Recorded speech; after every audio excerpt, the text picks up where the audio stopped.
Everyone wants the handstand push-up. It's one of the most iconic skills in calisthenics. But sadly, when I see people train it, they train it completely wrong. Most people don't even know there are two types of handstand push-ups, and they're training the wrong one at the wrong time. So in this video, I'm going to explain you the difference between the two handstand push-ups. I'm also going to show you some underrated drills and why trajectory matters.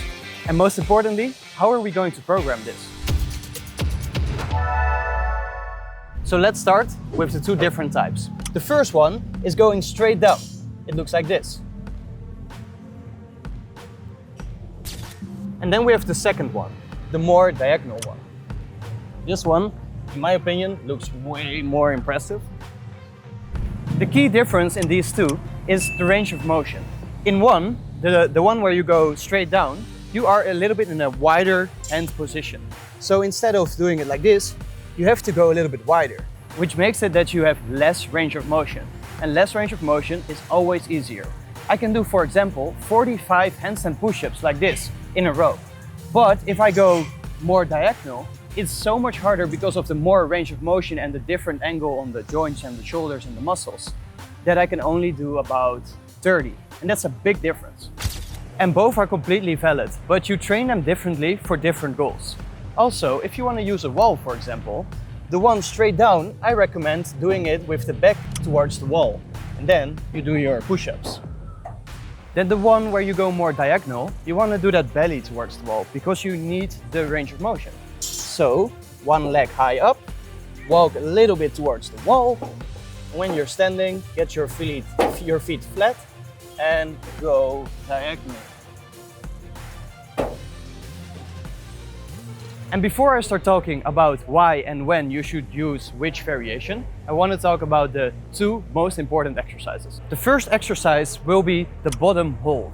I love this exercise because a handstand push-up, it's always top, handstand, middle, and then bottom. Always. It doesn't matter how much range of motion you have, there's always a bottom position, a middle position, and a top position. And because I did this exercise so much, I have two resting positions, which means my handstand is my resting position. I can talk in it, I can chill in it, I can do variations in it. I'm completely free here. Then this middle part, this is a difficult part for me. But then here, because I trained the bottom hold so much, I can stand here for about a minute. So I have a resting position up, middle is hard, and down. So what it means, I had an exercise in my training that mainly focused on the bottom position. And I call it handstand bottom hold. And it looks like this. You go in a position, you go to that bottom hold, and you try to have as less possible weight on your feet as possible. Eventually you get so strong that you can just train this position. The second exercise is actually a combination of those two. To make the handstand push-up a little bit easier, we can use the feet. So you get the feet on a elevation, and the elevation should be around knee height. If you do it on parallettes, go stand on the parallettes and have that box also to knee height. Then you go into a pike position. You either go wide or you go for the diagonal one. Then this is your whole exercise. Try to get your hips over, so it will already be in a handstand position. Try to get your hips over, look down, never backwards, and go there. And hold it for 1 second, push out. And we go again, 1, out. If this is really hard for you and you already want to train handstand push-up, just do the negative. Go down, try to hold it, and done. And it is fine if your exit looks like that. It's just you're training it, right? And you can also do this on your parallettes. And there are many variations. Just play around. Just make sure you have that right trajectory. It looks the same as a handstand push-up, feels the same, so you're training handstand push-up. So for the frequency, you want to do this at least 2 times per week. That's a minimum. If you can do 3 or even 4, that will be so much better.